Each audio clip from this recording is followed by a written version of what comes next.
has brought us some information about Louisa May Alcott, and with the movie out on Little Women, we thought it was very, very appropriate. So Jane, how are you going to introduce us to this fascinating woman? Well, I hunted around a little bit to find some good ways to shoehorn us into this topic. First of all, of course, it is still Women's History Month. That's true, it is. Which makes it very, very appropriate to go at this, particularly so because Little Women, the book, and the real life Louisa May Alcott relies heavily on women for its effect. You're right. And depicts women much more. But another thing about it, of course, since this movie was so popular in December, a real fad, I guess, or the end of the year, going at history through movies is not all a bad thing, because some of them, of course, are terrible, and some just take a real character and just go wild. Right. But others, if you look into the history behind it, you find that they are pretty true to form, and it's a wonderful way to get interested in history.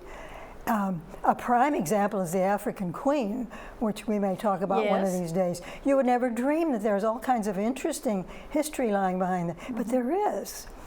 And in this case, of course, history via Hollywood is not so bad. This is the 4th or 5th time that the story has been filmed, not surprisingly. 1933, there was one with all the big guns in Hollywood. And you had wonderful people starring in the roles. Max Steiner did the music for it. And then again in 1949, they did it. And this was an all-star cast, a little more known to us. That was pretty good. But then in the 90s, again, 94, I guess it was, and I saw kind of a ghostly reference to a 2017 version, but 2019 then it was the main current version of it. And it's interesting, it speaks well for the story, even though the story, a lot of it is true things. Right, and it's interesting that the women in the book were such strong personalities. It is. Which was kind of unusual for it to be accepted in that day. Well, it was, surprisingly, this is something I was maybe going to get into a little later, but when you compare almost any period of history with ours, now I shouldn't say almost any, but many at any rate, you find startling the same things, same issues are at the fore. Right. And you compare us, now Louisa May Alcott lived from 1832 to 1877, covering a very busy period in history. But that at that time, the big issues were what? Women's vote, right. Women's equality, all kinds of things going on. Abolition right. of slavery, labor conditions, as industrialization progressed and people were exploited more and more, not just slaves, but more people. And of course, women were exploited all the time. Sure. And in Louisa May Alcott's case, you used to look her up in anything, they would instantly refer you over to her father, Bronson Alcott. And Bronson was mainly known for being a transcendentalist in that movement. But Bronson was also a big failure and a sponger of his wife. Oh dear. So Bronson was not a nice man. He had some advanced ideas in education that accounted for a lot of his failure in his lectures and so on. But things that we accept now, no child labor, no wrapping children, no physical things, no ruining a child's hands by hitting it hard over the knuckles, right. For a mistake or being naughty or something. None of that. And don't just memorize everything. Don't just make children recite all this stuff, but talk to them, ask them questions like that. And a lot of that, I think, is very sound stuff. It was very advanced thinking. But the bottle it was contained in, Bronson, was not so good.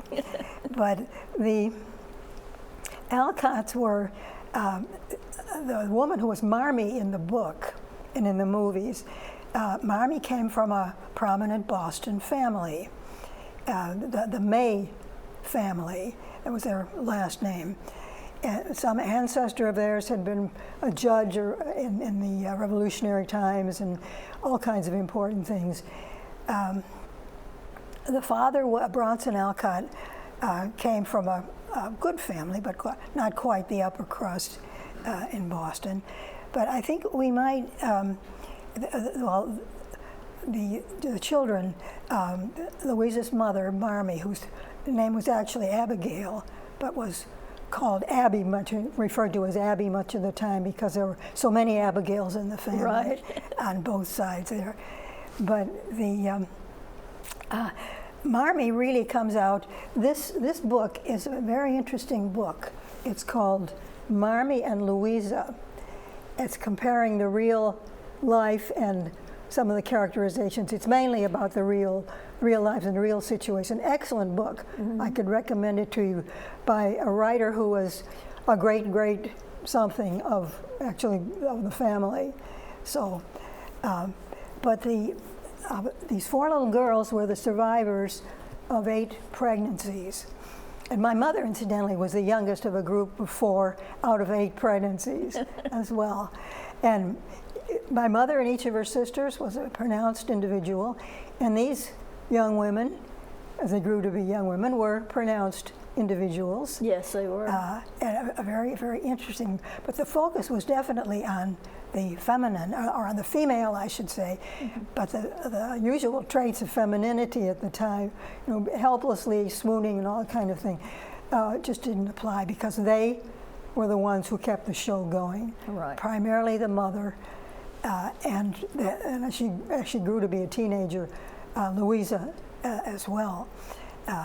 Perhaps let's look at a few pictures and see what some of these people really looked like in the day. And so we talk about them a little more, and their old clothing and all that. The first picture is this is Marmee. I don't have any early pictures of her, middle age, but Marmee was a brilliant-minded woman.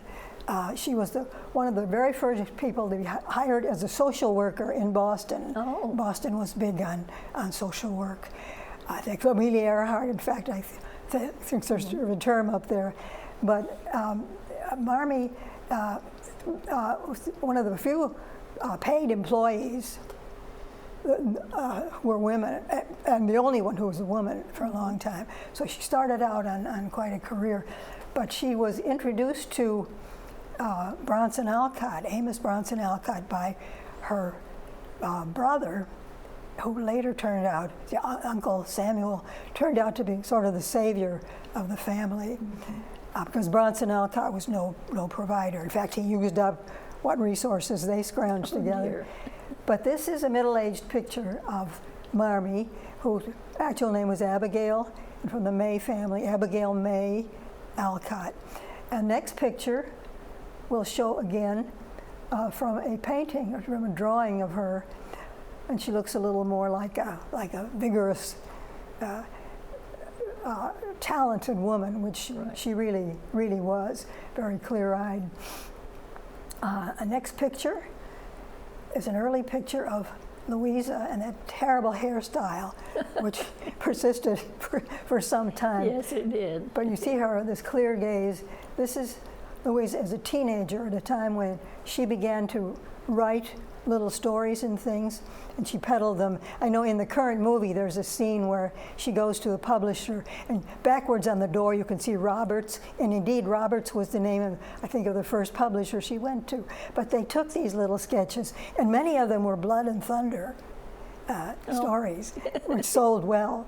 But the next picture is similar in style to it, but you see here a much more serious, you can tell there's something behind there, something going on in the mind behind it. And of course the dreadful style persisted. Another picture will show her a little later in life, that same style still going on. I once had a professor who still wore her hair in the style of the First World War, so I know it happens. But this one, you can see she looks a little more approachable, a little more pliable, not quite so focused. Next one will be in middle life, a handsome woman. She didn't marry. The other sisters all did, but Louisa didn't. And then one more picture will show her a little later again, she was quite a gracious lady type of person, and continued. She was very big in reform work and in teaching, of course. She never had formal education, which many people, even boys, didn't get then. But she was had access to an excellent library. Her father had a lot of books, and they knew other people, famous people in Boston at the time, like Emerson and Thoreau. She allegedly learned some botany from Thoreau, from his living in the wilderness. So she was a rounded person.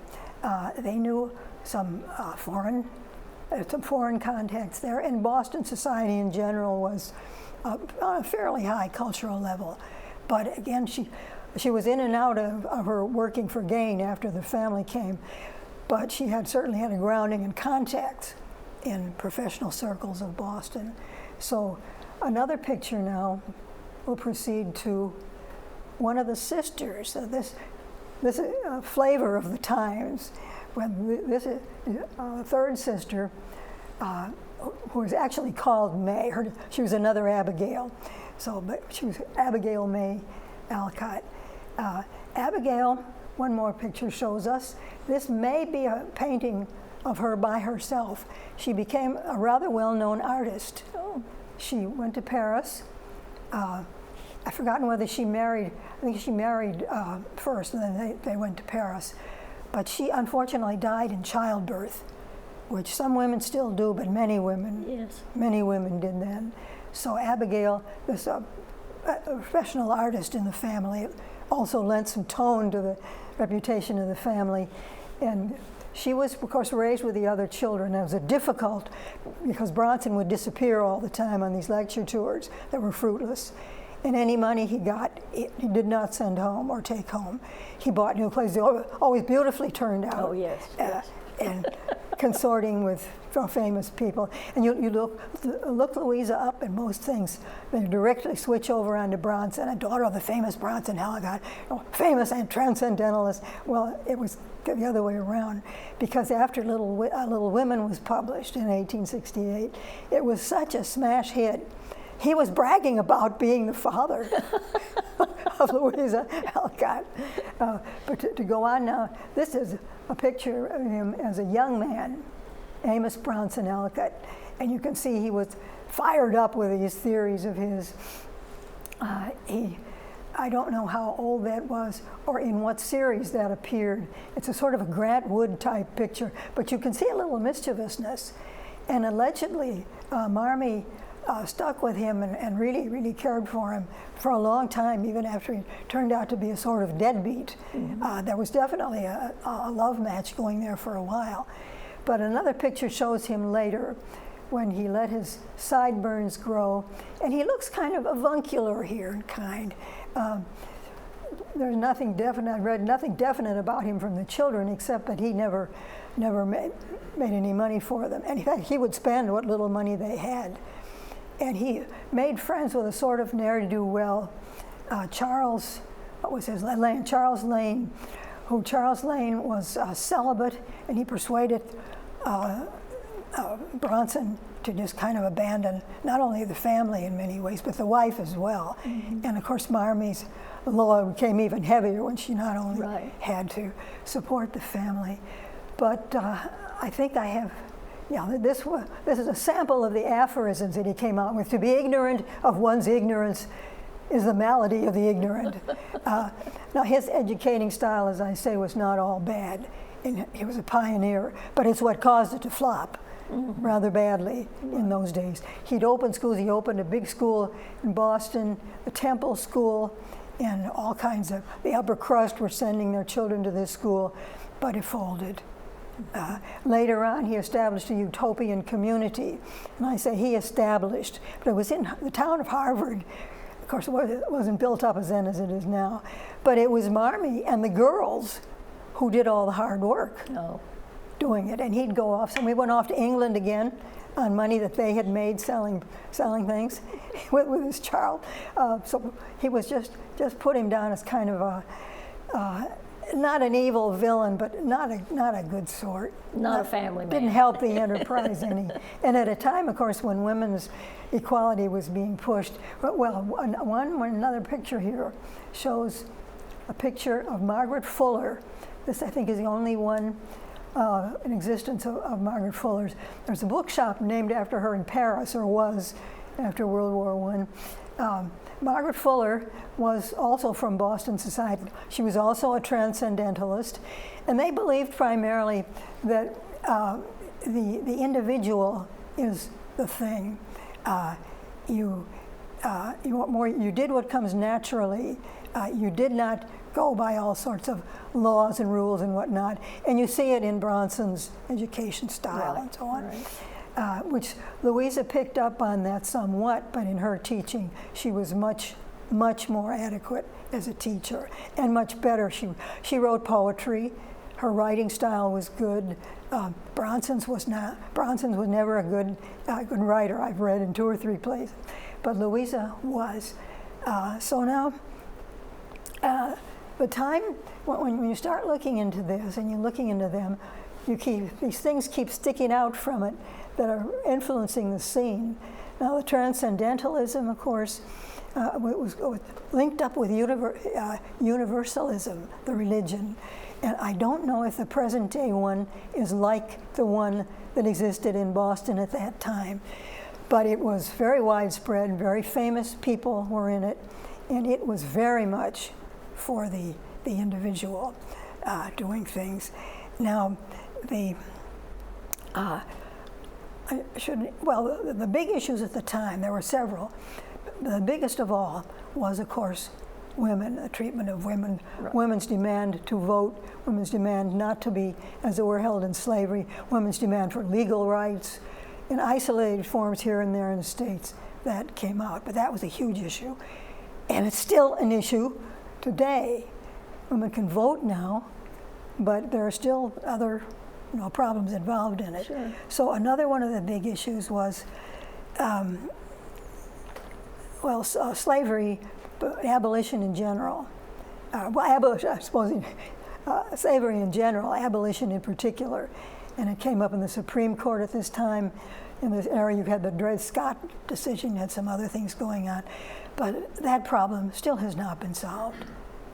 Buying and selling human beings is no longer done on an not auction legally block. Anyway.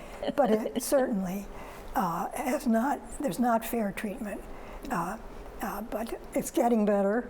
But still, we haven't advanced that far. And as we've noticed so often before in history, we don't learn these things. These are not new issues today. Exactly. They're old issues. But labor conditions was another one. That has improved a great deal, although I guess there are still cheaters going on in the rest of the world. There are still some pretty bad places. But the labor conditions, child labor, all that. And in were coming a lot of new ideas, not only industrialism, but I mean, in the 1860s, Karl Marx was sitting over there in London. Okay. And Karl Marx was starving to death and loving his children. He was a very home-loving, wife-loving, child-loving person. And I don't think it was malevolent necessarily. He wasn't telling people to jump up and kill their bosses. But at the same time, all this going on, anarchism in Russia was big. And we had relations with Russia at the time. Lincoln did he bought Alaska from Russia. All these relations were going on. These issues were pretty warm, and there were others which we needn't go into right now. But there they were. And all this was burgeoning around in society. Now, as Louisa grew older, her influence, of course, was considerable. She wrote more books. They were all successful.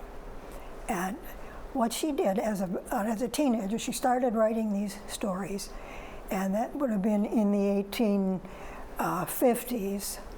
And started getting paid for these penny dreadfuls and that sort of thing. Mm-hmm. But when the Civil War came up, she went off to the war as a nurse. Oh. And this is a rather brave thing to do. Somewhere she left extensive journals parts of which were destroyed, but much of which still exists in archives. And the author of this book I recommended had gotten into those. But she went off to the war and nursed soldiers and got malaria, which for the rest of her life, that never left her. Her health was permanently impaired. The primary reason was that they used mercury. I didn't look up any details on that, but the main treatment for malaria involved mercury, and it just, as I say, permanently. But it did not slow her down in reform work. I think she had a trip to England somewhere in there. There's no mention of the character. The character Aunt March is such a character in the story, in the novel.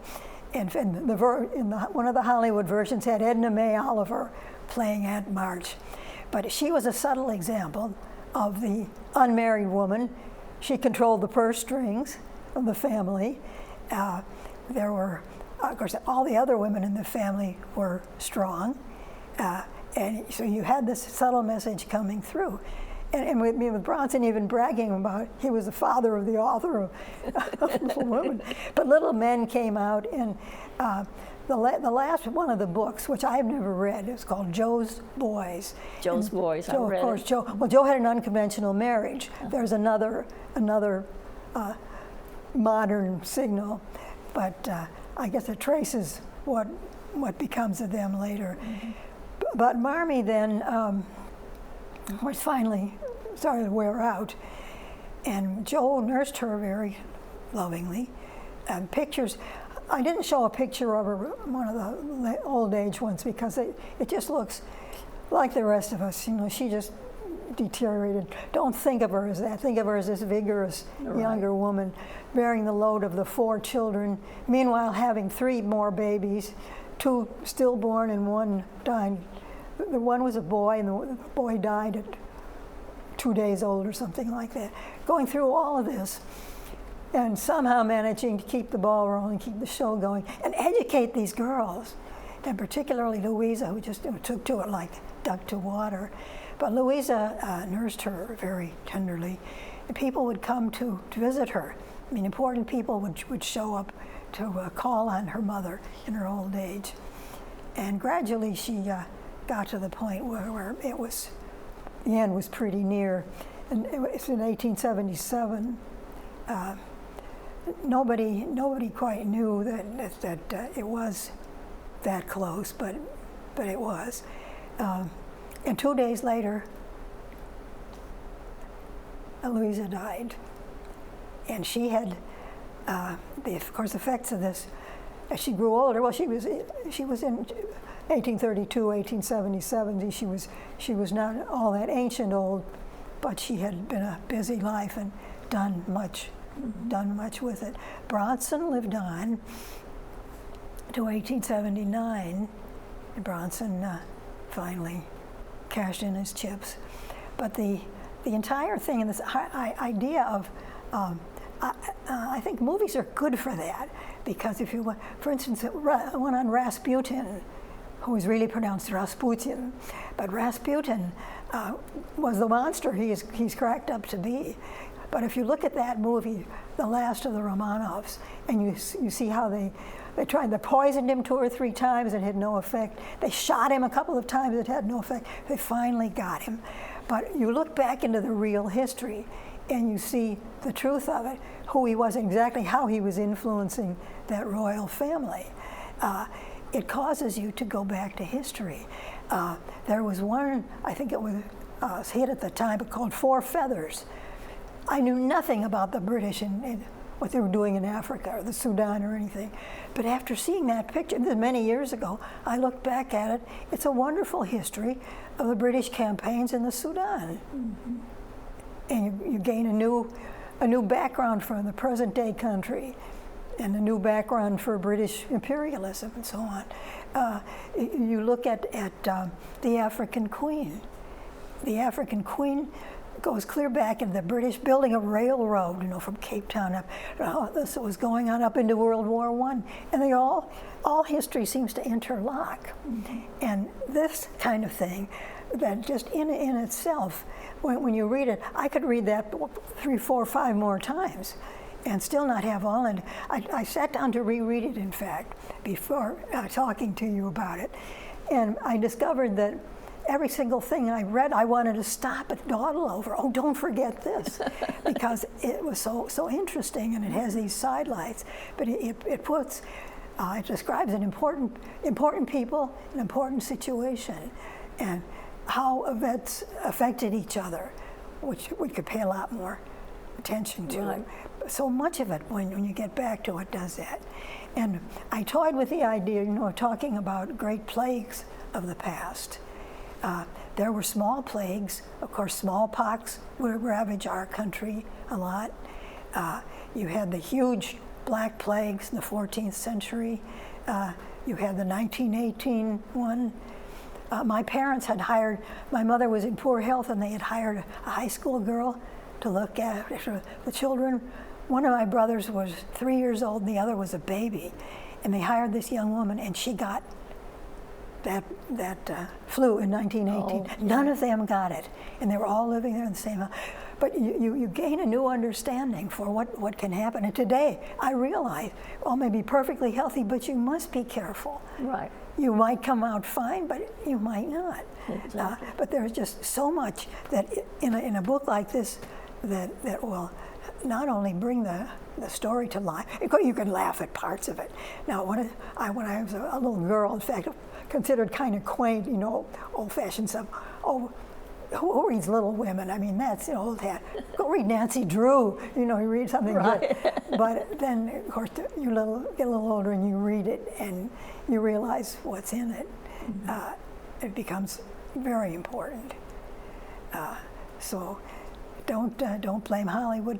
We also, in Hollywood, we talked about some of the early women directors quite recently. You remember that? Mm-hmm. And I see we're nearing the end of our time. Right.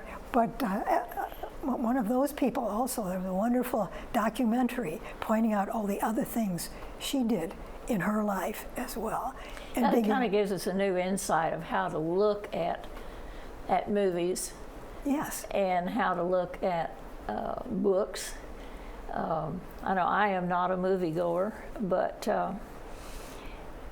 just even in reading stories, you pick up on what lifestyle was like in a certain period of time. I had picked up this book. I knew I had it in my library. It's a 1915 copy of Little Women.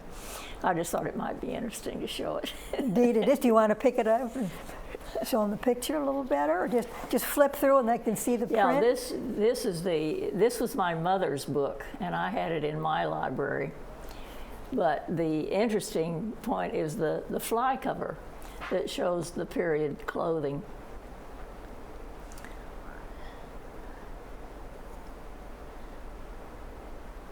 So, and that's pretty well worn.